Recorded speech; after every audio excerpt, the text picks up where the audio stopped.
Perception is of the utmost importance in Paul Thomas Anderson's Phantom Thread. Our self-perception, how others perceive us, and perhaps most importantly, how we think others perceive us. For example, the character of Barbara Rose is someone who has no self-confidence and is able to see through the facade that others put up. She is an inherently weak person and allows herself to become the victim. Despite having money and despite trying to make up for her poor self-image through buying one of Reynolds' dresses, she is unable to see any good in herself. Reynolds is also inherently weak. He needs constant supervision and constant care. He is good at one thing, and his entire self-image and self-perception is wrapped up in how others view his dresses. His sister Cyril manages the business, manages his day, and she even manages his personal relationships. What do you want to do about Joanna? I mean, she's lovely, but the time has come. All that he needs to worry about is the dressmaking, and this is something that stems from his past trauma. The one thing that he is good at comes at the cost of real emotional pain as he remembers his mother. I have no idea what happened to it. No idea.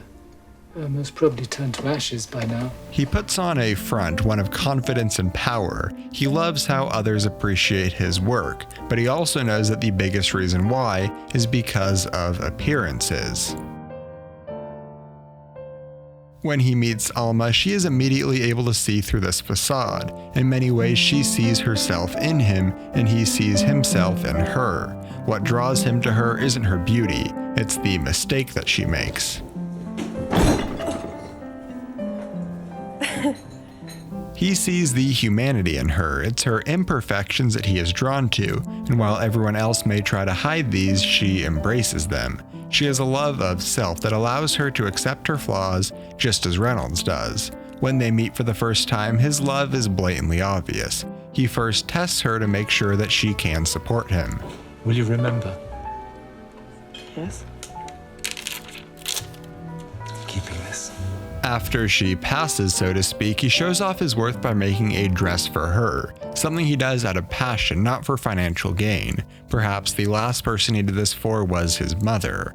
Alma sees the good in him. She sees that he needs someone, but that he isn't able to put this into words. She sees his weaknesses and how uncomfortable he is, and giving her caring nature, chooses to show him the love that she knows that he needs. I think you are only acting strong.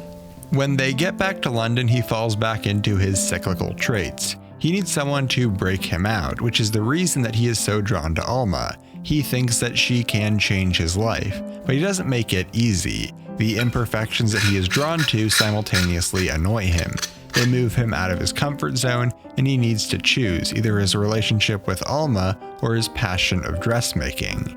He chooses the latter, and it is up to Alma to make him choose her. She knows that in order for him to find happiness, he needs to break his patterns. Early on, Cyril tells Alma that he doesn't like butter. Despite that, Alma tries to make Reynolds like what she wants, but he refuses to change his ways organically.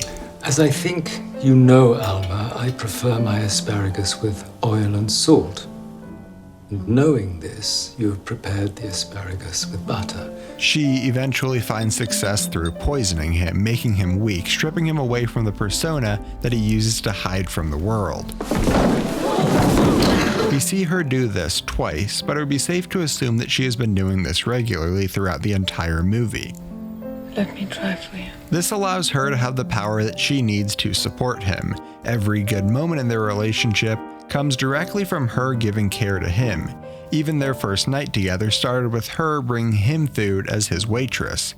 He berates and emotionally abuses her to break her down. While down, she tries to regain the power by poisoning him, making him physically weak. It's only when the two are at their most vulnerable are they happy together. It's a relationship driven by abuse and negativity, yet the result is something positive. It begs the question, is it okay to do something negative if it means in the long run, something positive comes from it? And I'm getting hungry. The two both agree to live in this constant cycle of negativity. By the end of the film, Reynolds is more than willing to eat the omelet, even though he knows it'll make him sick because he knows that Alma will be there to care for him. It's also worth pointing out that he is more than willing to eat the omelet despite the butter. Alma was able to make him live the way that she wants him to. Cyril knows all that is going on, but she also knows that for the first time, Reynolds is happy. Alma is bringing his life out of chaos and providing the care and support that he always needed. In my video discussing Paul Thomas Anderson's entire filmography, I spoke about the importance of taking control of your own life, venturing out on your own and becoming your own master. Reynolds is unable to do this. Much like many of Anderson's other protagonists, he must turn to the care of someone else. His life only functions when he is being taken care of. But Alma is able to successfully become the master of not only her life, but also over Reynolds. Kiss me, my girl, before I'm sick. Hey everyone, I hope you enjoyed. Phantom Thread is wonderful. PTA has made so many great movies and it's hard stack ranking them, but this is definitely towards the top. I feel like this is his most Kubrickian film yet. There were some shots that felt like they were taken right out of A Clockwork Orange, but I feel like the movie most closely aligns itself with Barry Lyndon. And like Barry Lyndon, it probably won't be the film that draws in many fans, but instead it'll be one that highlights his mastery of the craft and how great he is with character dynamics, and just so much of what he does right is shown off in this movie. Anyway, if you're new here, make sure you hit that subscribe button. I have a new video going up every Saturday. Until then, I put a link to my video on PTA and his overarching struggle of his characters, which covers all the films except for this one. So please check that out if you're interested, and I will see you next week. Thanks for watching.